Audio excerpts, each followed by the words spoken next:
तो दोस्तों, दुनिया की सबसे बड़ी और सबसे ज़्यादा कमाई करने वाली मूवी फ्रेंच की अवतार का दूसरा पार्ट अवतार द वे ऑफ वाटर काफ़ी बड़े लेवल की कहानी लेकर आता है।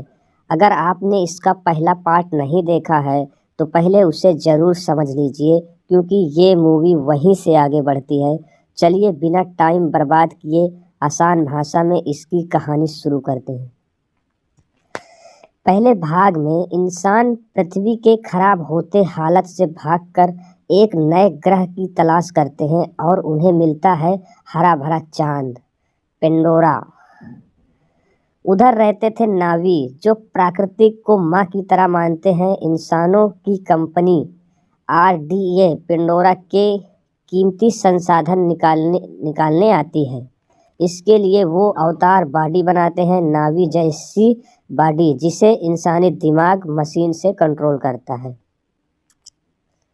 जेक सुली नाम का एक आदमी अपनी अवतार बॉडी की वजह से नावियों के करीब आ जाता है और अंत में इंसानों के खिलाफ जाकर पेंडोरा को बचाता है। जेक अपनी इंसानी शरीर छोड़कर हमेशा के लिए नावी बन जाता है और नेट्री से शादी कर लेता है। अब शुरू करते हैं अवतार 2 की कहानी, जेक का परिवार। अब जेक और नेट्री की जिंदगी बहुत खुशहाल चल रही है। उनके 4 बच्चे जैसे हैं।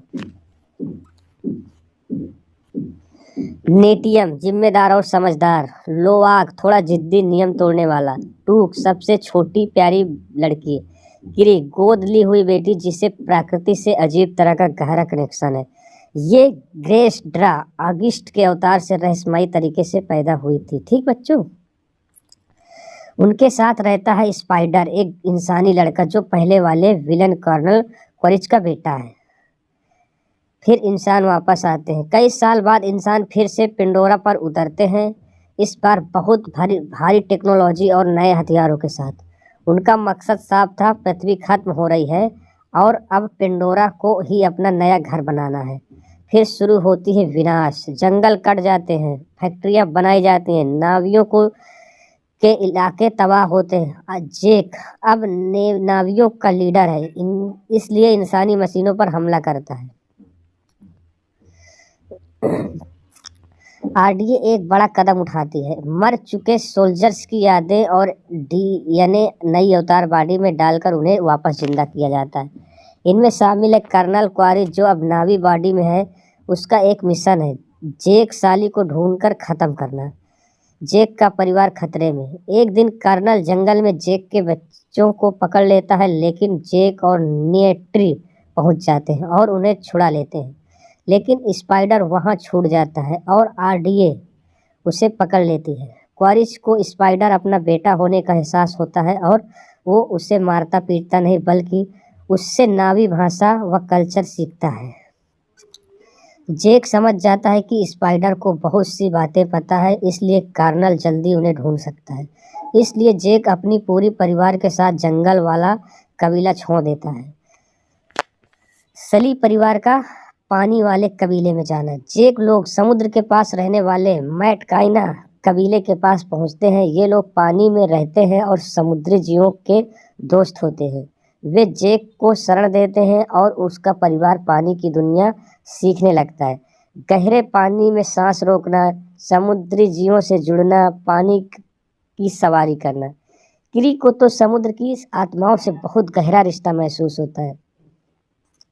एक दिन लोआक एक विशाल और समझदार समुद्री जीव दुल्कुन से मिलता है। उसका नाम पायकान, लेकिन वो अपनी प्रजाति से निकाला गया था।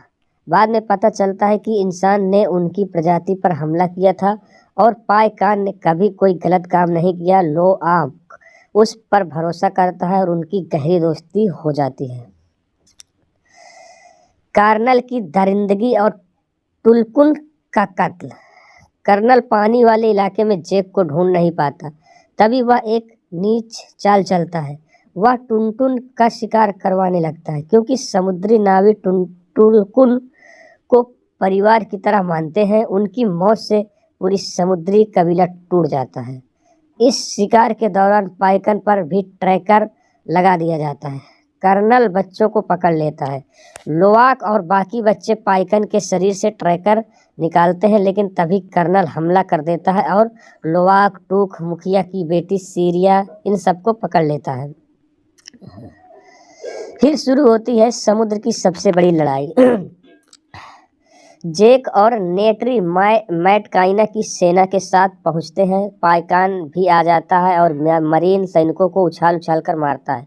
जेक का बड़ा बेटा नेटियम बच्चों को छुड़ाता है, लेकिन वापसी में गोली लगने से उसकी मौत हो जाती है। ये सीन बेहद इमोशनल है, आप देखोगे तो मजा पा जाओगे। जेक वैस क्वारिच का अंतिम टक्कर। किरी और टुक भी पकड़ी जाती है। जेक और नेट्री शिप पर चढ़कर सबको बचाते हैं और कर्नल की टीम का सफाया कर देते हैं। अंत में जेक और क्वारिच की जबरदस्त लड़ाई होती है। जेक उसे बेहोश कर समुद्र में छोड़ देता है।